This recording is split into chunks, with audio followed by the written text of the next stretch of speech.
Hello, dear students. I welcome you all in today's class. Today, I am going to read for you our chapter number 3 in our 8th class course book, The Selfish Giant.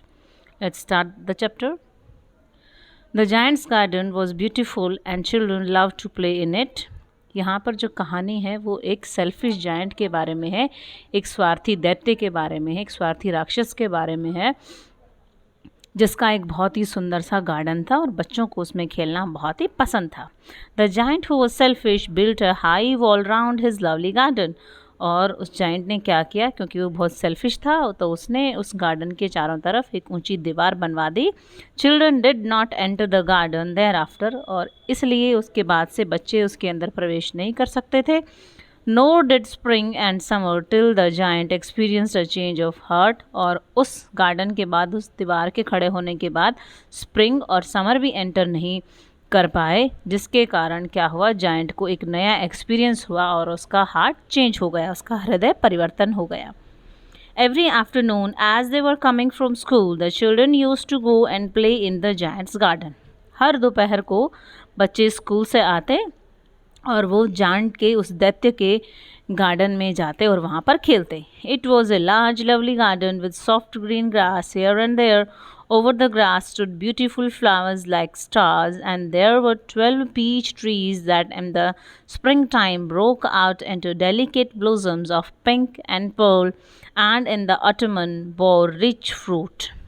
The birds sat on the trees and sang so sweetly that the children used to stop their games in order to listen to them. How happy we are here, they cried to each other. और यहाँ पर इस paragraph में garden की scene को describe किया है बहुत ही ब्यूटीफुली. बहुत ही प्यारा गार्डन था, बहुत ही सॉफ्ट ग्रीन ग्रास थी गार्डन के अंदर. वहाँ चारों तरफ क्या था, ग्रास में से सुंदर सुंदर फूल ऊपर निकले होते थे, जैसे कि सितारे निकले होते हैं आसमान में.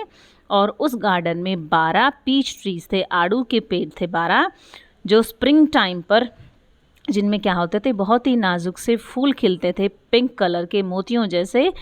और ऑटम में उस पर बहुत ही अच्छे फ्रूट भी लगते थे उन पीच ट्रीज पर.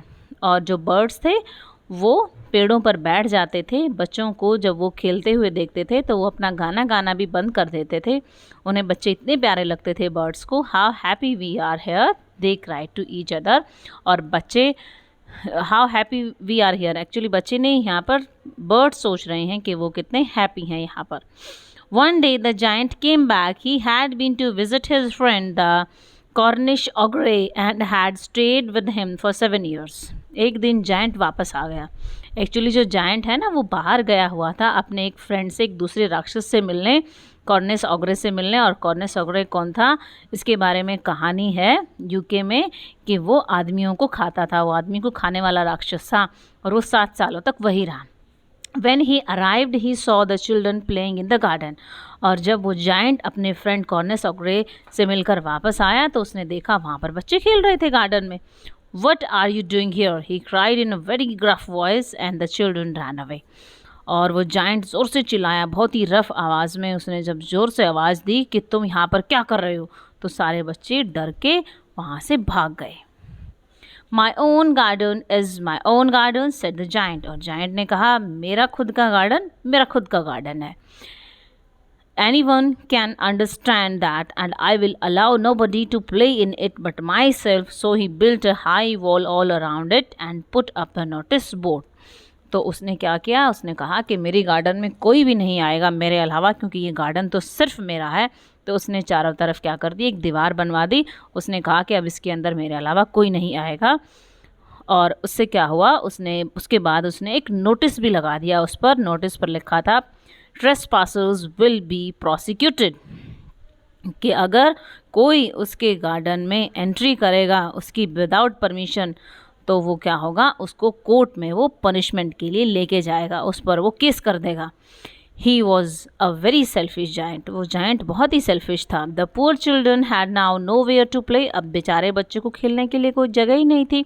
They tried to play on the road, but the road was very dusty and full of hard stones. बच्चों ने रोड पर खेलने की कोशिश की, लेकिन रोड पर बहुत ज़्यादा धूल थी और पत्थर थे बहुत ही हार्ड. और बच्चों को इसलिए वो जगह पसंद नहीं आई। They used to wander round the high walls when their lessons were over. जब उनके लेसन्स ख़त्म हो जाते, उनकी पढ़ाई ख़त्म हो जाती, तो बच्चे उन दीवारों के चारों तरफ घूमते थे, यहाँ वहाँ वांडर करते थे। And talk about the beautiful garden inside, और वो अंदर के सुंदर गार्डन के बारे में बातें करते थे। हाँ, हैप्पी वी वर देयर, और बच्चे सोचते कि हम वहाँ पर कितने खुश थे। They said to each other, वो एक दूसरे को कहते थे। देन द स्प्रिंग केम, उसके बाद स्प्रिंग सीजन आ गया, बसंत का मौसम आ गया। And all over the country there were little blossoms and little birds, और गांव में चारों तरफ ही बहुत सुंदर सुंदर फूल खिल गए, छोटे छोटे पक्षी आ गए। Only in the garden of the selfish giant it was still winter, लेकिन सेल्फिश जायंट के गार्डन में अब भी क्या थी, ठंड का मौसम था, क्योंकि स्प्रिंग भी उस दीवार को पार करके अंदर नहीं गई। The birds did not care to sing in it as there were no children, और अब बच्चे भी केयर नहीं करते थे किसी के लिए सिंग करने के लिए, क्योंकि बच्चों के लिए ही गाते थे, बर्ड्स किसके लिए गाते थे, बच्चों के लिए, और बच्चे नहीं थे, तो अब बर्ड्स भी सोच रहे थे कि हम गाना किसके लिए गाएं। Children and the trees forgot to blossoms, और पेड़ जो थे वो उन्होंने फूल खिलाना ही भूल गए थे। वो once a beautiful flower put its head out from the grass, एक दिन एक सुंदर से फूल ने घास में से अपना सिर बाहर उठाया। But when it saw the notice board it was so sorry for the children that it slipped back into the ground again and went off to sleep. और उस बच्चे ने जब देखा नोटिस बोर्ड पर, वो जहाँ पर लिखा था ट्रेसपासर्स विल बी प्रोसिक्यूटेड, तो वो भी क्या हो गया, अंदर चला गया। उस नोटिस से उसे बहुत दुख हुआ कि बच्चे अब यहाँ गार्डन में नहीं आ पाएंगे, तो वो भी वापस अंदर चला गया और गहरी नींद में सो गया।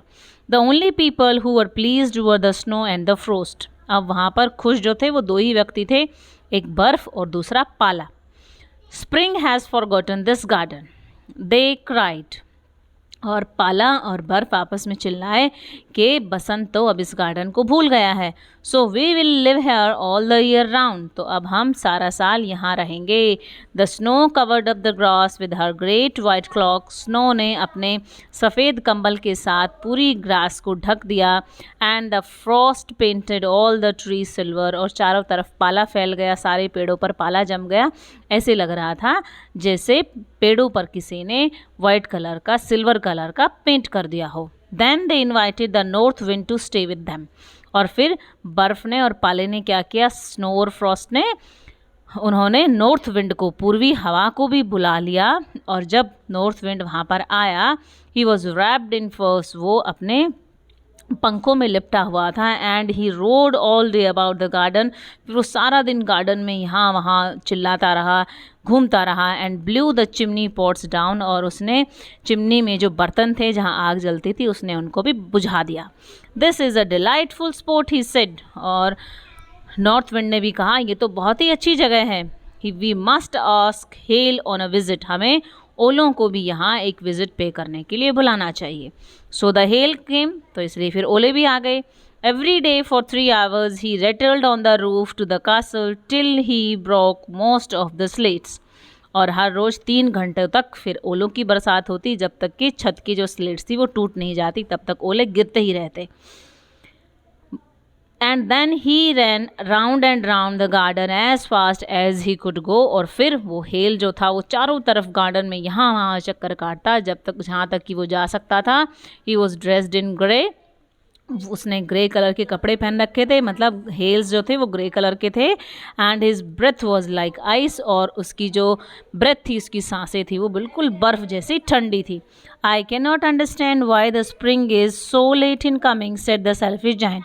सेल्फिश जायंट बोला, मुझे समझ भी नहीं आ रहा है कि स्प्रिंग इतनी लेट कैसे हो गया, आपकी बार बसंत ऋतु आ क्यों नहीं रही है। As he sat at the window and looked out at his cold white garden, I hope there will be a change in the weather. Selfish giant बोला, जब वो खिड़की के पास बैठा था, जब उसने बाहर देखा तो उसने अपने आप से कहा कि शायद अब मौसम में कुछ परिवर्तन हो। But the spring never came nor the summer, लेकिन ना ही तो बसंत ऋतु आई और ना ही गर्मी का मौसम आया उस गार्डन में। The autumn gave golden fruit to every garden, जब गर्मी का मौसम आया, जब पतझड़ आया, ऑटमन आया, तो सारे गार्डन में क्या होते, गोल्डन फ्रूट, पीले पीले फ्रूट लगे हुए थे, पके हुए थे गार्डन में सभी fruits. But to the giant's garden she gave none, लेकिन ऑटमन जो मौसम था उसने भी जायंट के गार्डन को कुछ नहीं दिया. He is too selfish, she said. और ऑटमन ने भी कहा कि ये जायंट बहुत ही सेल्फिश है, बहुत स्वार्थी है, तो हम इसको कुछ नहीं देंगे. So it was always winter there, तो इसलिए वहाँ हमेशा ठंड ही रहने लगी. And the north wind and the hail, वहाँ पर कौन रहने लगे? पूर्वी ठंडी हवाएं रहने लगी, ओले रहने लगे, फ्रोस्ट रहने लगा, और स्नो वहाँ पर सारा दिन डांस करती थी about through the trees. One morning the giant was lying awake in bed when he heard some lovely music. एक दिन जायंट लेटा हुआ था अपने बेड पर जब उसने बहुत ही सुंदर सा म्यूज़िक सुना. It sounded so sweet to his ears that he thought it must be the king's musicians passing by. वो गाना, वो आवाज़ इतनी सुंदर थी कि उसे लगा कि शायद राजा के म्यूजिशियंस वहाँ से जा रहे हैं, राजा के संगीतकार वहाँ से जा रहे हैं. It was really only a little linnet singing outside his window, but it was so long since he had heard a bird singing in his garden that it seemed to him to be the most beautiful music in the world. और वहाँ पर Lynette जो पक्षी होता है वो गा रहा था, ब्राउन कलर का एक पक्षी होता है यूरोप में, वो गा रहा था. लेकिन उसने क्योंकि इतने दिनों बाद किसी पक्षी का म्यूज़िक सुना था तो उसे तो वो बहुत ही अद्भुत लग रहा था. Then the hail stop dancing over his head, फिर हेल ने उसके ऊपर डांस करना बंद कर दिया. And the north wind ceased roaring, north wind ने भी यहाँ वहाँ दौड़ना बंद कर दिया, चिल्लाना बंद कर दिया. And delicious perfume came to him through the open casement, और बहुत ही सुंदर खुशबू उस तक पहुँची. I believe the spring has come at last, said the giant. Giant ने कहा, मुझे लगता है एट लास्ट मेरे बगीचे में भी स्प्रिंग, बसंत आ गया है. And he jumped out of bed and looked out, और वो कूद कर अपने बिस्तर से बाहर निकलता है बाहर देखने के लिए कि क्या मेरे गार्डन में स्प्रिंग आ गया है. That was all in today's video. In next video we will do the second part of this chapter. Thank you.